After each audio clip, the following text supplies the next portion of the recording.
Ça y est, l'année scolaire est terminée. Scolaire, mon année l'a pas tant été puisqu'en septembre dernier, c'est dans une césure que je me suis lancée. Un retour de celle-ci nous a donc été demandé, pour apporter à l'école et prouver certainement que l'on s'est vraiment occupé. Diverses questions me sont venues en réfléchissant à ce rendu. Qu'importe finalement cette fin? Pourquoi chercher une conclusion symbolique au risque de passer à côté du chemin parcouru le long de ces jours et de ces mois si chargés? Et puis, comment finir? Comment décrire tout ce qui s'est passé et dans quel but conclure? Sommes-nous finalement réellement à la recherche d'une conclusion ou plutôt d'un commencement? De toute évidence, la césure apporte au futur et ne se termine donc pas vraiment. C'est un élan, un tremplin vers un renouveau, car oui, cette porte apporte un regard différent sur notre perception des études, du futur et de nos vies plus généralement. Alors, vous évoquez cette année, oui, mais dire tout, je ne pense pas. Du moins, je ne le vois pas comme ça. M'est donc venue cette idée, puisqu'en effet, pourquoi tout énoncer? Faire encore un récit qu'on ne lira jamais, comme un rapport d'une année pleine de complexité qui ne valent pas vraiment toute la peine d'être évoquée. Alors, vous me direz sûrement, eh bien, dans ce cas, que comptes-tu faire, si tu ne nous racontes pas tes aventures et qu'aucune preuve ne nous est exposée? Eh bien, j'aimerais vous parler du vide. C'est ironique de vouloir parler de cet entre-deux, de ce rien qui crée le quelque chose, quand on attend en réalité que je dévoile bien plus de concret, et qu'on sait à quel point on fait toujours notre possible pour ne jamais y être confronté. Mais revenons d'abord sur mes premiers mots. Prouver que l'on s'est réellement occupé. Voilà à quoi sert finalement cet entretien. Comme si notre génération était capable de laisser sa place au rien. Entouré d'images en permanence, de stimulations en tout genre, encouragé et forcé à toujours produire, toujours créer, ne jamais s'arrêter au risque d'être jugé, tenter de prendre une année pour nous, mais être appelé à l'ordre, parce qu'encore une fois, l'école doit en être glorifiée. On en vient donc aisément à se demander en quoi est-il finalement envisageable que l'on ne fasse rien quand le monde nous hurle le contraire. Mais soit. C'est amusant par ailleurs comme l'architecture a su passer au-dessus de cette peur, mais les architectes, eux, visiblement non. Rappelez-vous ces ornements désormais disparus. Ces murs couverts de tableaux et tapisseries en tout genre laissant maintenant place à d'autres, plus uniformes et agrémentés d'un unique élément. L'architecte aura su en tirer une leçon, le vide valorise. Entouré de rien, l'objet renaît. Alors pourquoi est-il si dur de nous l'approprier? Pourquoi chercher à tout montrer, tout faire, tout voir alors qu'il suffirait parfois de juste se recentrer? Lorsque j'ai présenté mes idées pour l'année, on m'a tout de suite dit que ce n'était pas assez. Bien évidemment, l'excuse derrière ces mots était de la rendre plus rentable. Mais en quoi une année remplie de multiples choses est-elle finalement réellement plus rentable? Mon parti pris fut donc de rester concentré sur mes premiers objectifs. Et vous savez quoi? Rien ne s'est passé comme prévu. C'est donc là que la peur du vide vous prend. C'est drôle comme elle surgit comme une sonnette d'alarme pour finalement vous ralentir jusqu'à stopper tout élan, et faire grandir en vous ce vide qui est effraie-tant. On le craint ce vide, et par cette peur du rien, on finit par ne plus agir. La peur nous fige et c'est alors qu'il devient compliqué de s'en échapper, car comme toute grande crainte qui prend effet, elle paralyse. Comment agir face à ce vide et est-il forcément bon d'agir contre? Pourquoi toujours vouloir remplir cet espace qui crée en réalité une infinité de possibilités? Le vide permet de rebondir, de vivre des choses inattendues, de se laisser surprendre. Alors certes, démarrer sa césure sans logement, avec des stages annulés et sans argent, sans vous mentir, c'est effrayant. Pourtant, voir tout s'annuler est souvent plus dur que de faire face à la vacuité d'une année non planifiée. Et finalement, d'un tout qu'on attend fluide, on se retrouve face à un rien bien saccadé. Et oui, car en effet, de rebondissement en rebondissement, mes semaines se sont finalement heureusement vite chargées. C'est impromptu, tiens, que ce mot, heureusement, se soit glissé si aisément dans mes écrits précédents. Nouvelle preuve de ce besoin constant de combler le néant. Si on allait à l'encontre de cette vision standardisée, alors on dirait que malheureusement mes semaines se sont vite remplies, m'empêchant ainsi de voir le jour, de réfléchir à un avenir différent, m'épuisant, me stressant encore et toujours. Le début d'une année de pause, sans réelle bouffée d'air frais, bien que je vous rassure, j'ai pris du temps pour moi après. Une lettre compliquée, enchaînée sur 8 mois de stage bien rythmés et d'un coup, plus rien. Mon choix était fait, je voulais voyager. Mais une fois de plus, rien n'était programmé. En effet, mes sources de revenus du début d'année envolées, je n'avais rien voulu planifier, puis le stage en agence se poursuivant, de nouveaux objectifs professionnels se concrétisant, je m'étais de nouveau laissé transporter dans cette spirale infernale, cherchant toujours la productivité et mettant de côté tout divertissement envisagé. Pourtant, les voyages sont évidemment source de nouvelles pensées et d'apprentissage. Mais croyez-moi sur parole, une fois arrivé dans ces divers pays, j'ai du mal à l'envisager. Il fut difficile de faire face à la vacuité. Accepter de ne pas toujours produire, de parfois ne faire qu'observer ou écouter, de ne pas toujours avoir les mots pour décrire ce que je regardais et surtout de ne pas avoir de vrai but à chaque journée. Alors oui, en réalité j'ai produit beaucoup de photographies, j'ai étudié ce que je découvrais, mais j'étais en permanence à la recherche d'une finalité qui ne me venait guère. Cela m'a poussé à beaucoup me questionner. Et si ce but commun qu'est le voyage, cette chose qu'on idéalise et qui semble être le Graal, n'était finalement pas vraiment pour moi? Oui, parce que quand on évoque la césure, la première question est toujours « Et du coup, tu vas voyager? Tu vas partir un peu ?» Alors oui, mais finalement non, et puis pourquoi? Ma longue présence sur Montpellier a souvent été interrogée. Pourtant, bien que ce n'était pas ma première intention, cela m'a permis de comprendre cette ville et de mieux l'appréhender, de la vivre pour de vrai sans l'école en permanence dans mes pensées. C'est souvent que l'on pense bon de s'éloigner alors que les réponses que l'on cherche sont à notre chevet. Enfin bon, revenons au voyage. C'est vrai que cela m'a attristé d'avoir cette sensation de ne pas vraiment profiter, d'être en permanence à la recherche de ce truc qui ferait qu'il serait rentabilisé. Qu'allais-je pouvoir raconter? Oui, j'ai voyagé, mais je ne sais pas vraiment si j'ai aimé ça. Évidemment, j'extrapolais et bien sûr que je rentre de ces voyages avec l'envie d'en vivre de nouveau. D'ailleurs, d'autres sont déjà planifiés. Mais il est vrai qu'il n'a pas été évident de prendre le recul pour réussir à l'intégrer. J'ai fort heureusement fini par prendre le temps d'apprécier ce qui m'entourait, de vivre, de prendre une journée pour simplement vagabonder et flâner sans réelle pensée. Ça m'a donc permis des rencontres inattendues, me prouvant largement que celles-ci façonnent en grande partie nos voyages.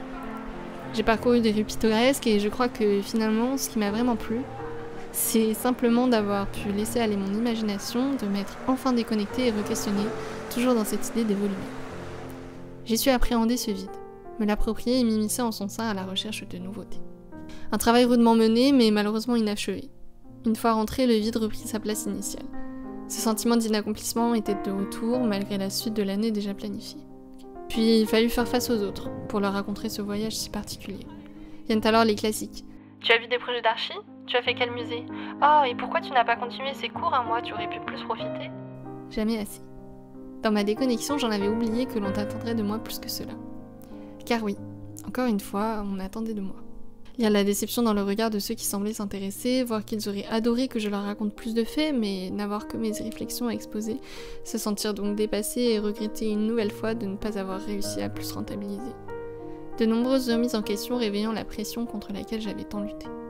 Puis c'est fou ça aussi, ce besoin de toujours tout recentrer sur l'architecture. Initialement, cette année devait me permettre de m'en détacher. Parce que, comme dans un trou noir bien troublant, j'y avais plongé tête baissée et qu'en 3 ans, je n'avais su m'en extirper.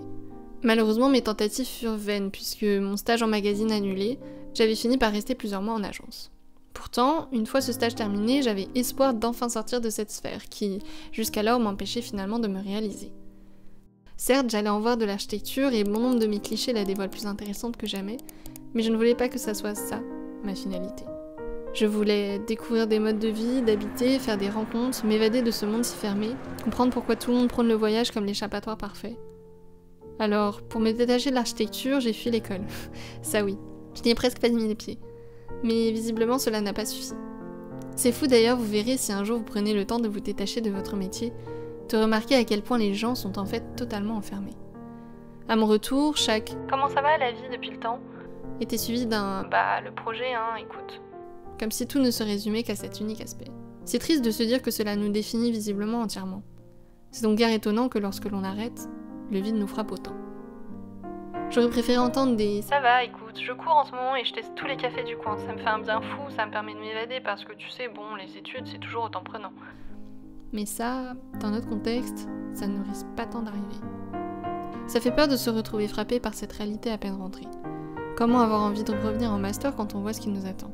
Pour avoir accompagné ma colocataire jusqu'au PFE, je peux vous dire que c'est loin d'être charmant. La pression d'être toujours plus performant, plus excellent, toujours travailler au risque de louper ce détail qui aurait tout changé, les études d'architecture et le métier d'architecte en soi ne permettent pas vraiment de finalité, car il y a toujours des aspects du projet à améliorer. Jamais il suffira d'apprendre un chapitre, non. Il s'agit ici de chercher à résoudre tout ce qui est en notre capacité. Mais tout ne sera jamais résolu et je pense que c'est ça qu'il faut apprendre de nos 5 années. Tout n'est pas solvable. Tout ne peut pas être montré, chaque élément graphique peut dévoiler un aspect différent, et c'est ok. C'est en ça aussi que chaque détail sera mieux observé, car voir tout sur tout revient à ne plus rien voir du tout. Et une nouvelle fois, c'est finalement ce rien qui pourrait mettre en avant. Pour refaire écho à mon premier voyage, c'est en me perdant dans le néant de mon séjour non planifié que j'ai découvert comment j'aimais finalement voyager. Ça m'a pris du temps, il m'a fallu écrire ce texte que je vous lis actuellement, mais j'ai compris maintenant et c'est grâce à ça que j'ai su apprécier le suivant.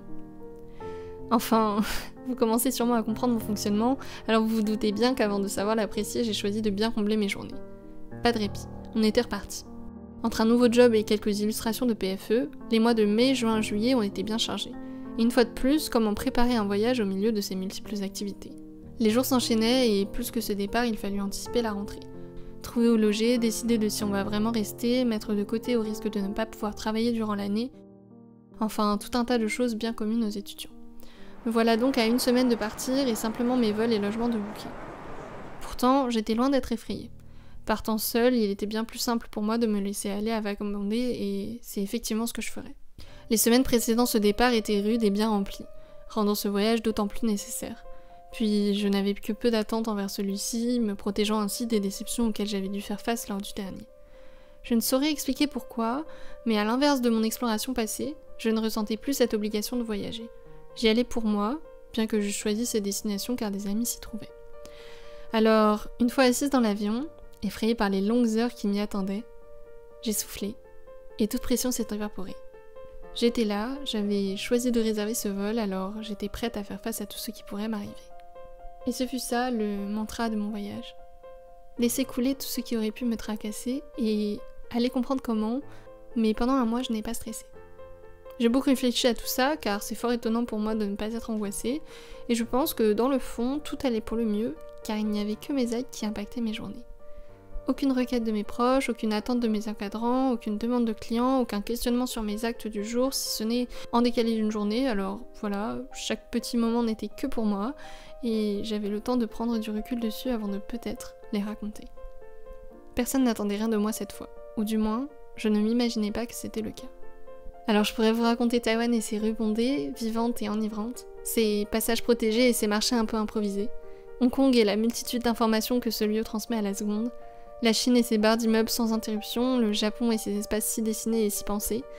Mais est-ce vraiment ça que je vais retenir d'ici quelques années ? Je n'en suis pas certaine. Bien évidemment que ces détails m'ont frappée, mais en réalité c'est plutôt les petits messieurs généreux, les sourires des enfants, les vents des typhons plus qu'effrayants, les arbres et plantes si différents, la gentillesse des habitants, la lumière du soleil éclatante et bien plus blanche, les couleurs plus vibrantes, la sensation de chaleur différente et la quiétude de mon esprit qui m'ont marquée. C'est sourire dans la rue quand le soleil se met à briller, pleurer quand on attend un sommet, rire parce qu'on n'arrive pas à croire que c'est seul à l'autre bout du monde que l'on est et être émerveillé juste parce qu'en fait si, on l'a fait. C'est goûter à des plats sans même se questionner parce qu'il est trop dur de comprendre ce qui est indiqué, offrir un de ses dessins juste parce qu'à ses dos d'âme on s'est attaché, courir se réfugier dans un café sans même se questionner parce que tout le monde a l'air effrayé, et finir par rigoler de nous-mêmes parce que ce n'était qu'un exercice pour anticiper. C'est passer du rire aux larmes parce qu'on a cru se perdre mais qu'en fait, on s'est retrouvés.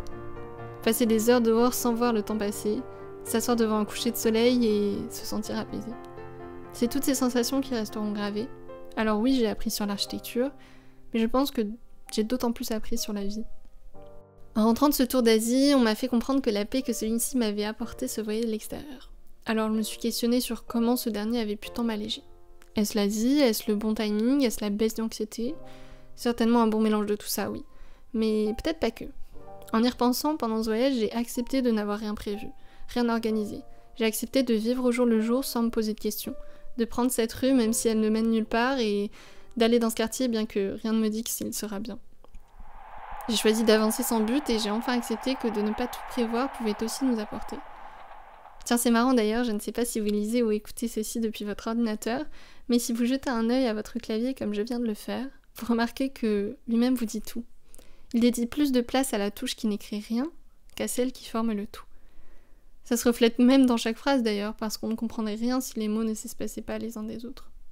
Mais bon, je m'éparpille un peu là. Au final, un mois seul à l'autre bout du monde entre deux rencontres, ça n'est pas se ménager je crois. Surtout quand ce périple, plus qu'une simple virée, constitue l'aboutissement d'une riche année. Riche car j'ai grandi, évolué, appris, vécu, découvert et j'en passe. Une chose est sûre, quand on part loin et seul, tout se voit décuplé. Et même si je suis rentrée remplie de joie, j'ai tout de même pleuré pendant ce voyage.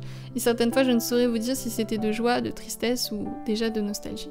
J'ai pleuré sûrement dû à l'angoisse de rentrer, et j'ai certainement pleuré pour quelques soucis inanticipés. Mais j'ai aussi pleuré parce que ces deux dames m'ont souri, que je les ai dessinées et qu'elles l'ont encadré. Une bonne définition de la ribambelle d'émotions que procure le fait de voyager. On me demandera certainement si je conseille le voyage, ou bien à quel point je le conseille vu qu'il est généralement vivement recommandé. Eh bien... honnêtement, je vous dirais de foncer. Pour avoir vécu un voyage moyen et un voyage plus que bien, au final, je n'en regrette aucun. Ça nous déconstruit autant que ça nous construit, et quoi qu'il arrive, ça nourrira notre vie. Je ne vous dis pas de partir un mois en Asie. Parfois, 2 jours dans un village à côté permettent déjà de se ressourcer.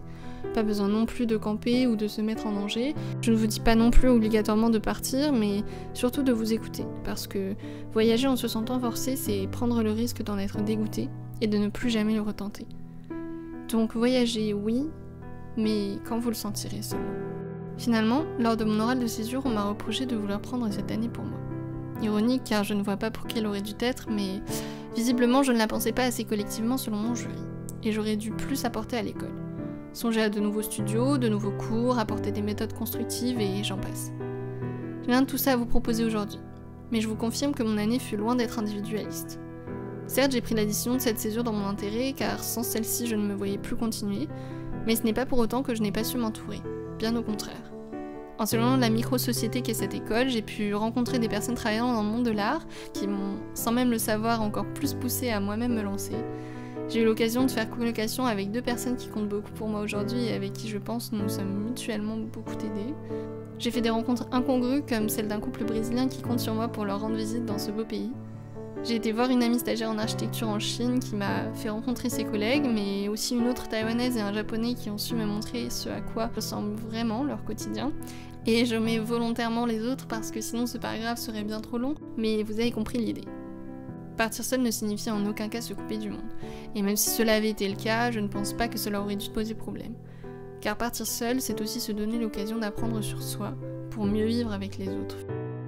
Au final, je rentre de cette césure et je vous écris ce texte avec l'espoir que le monde saura apprendre à valoriser ce type d'année.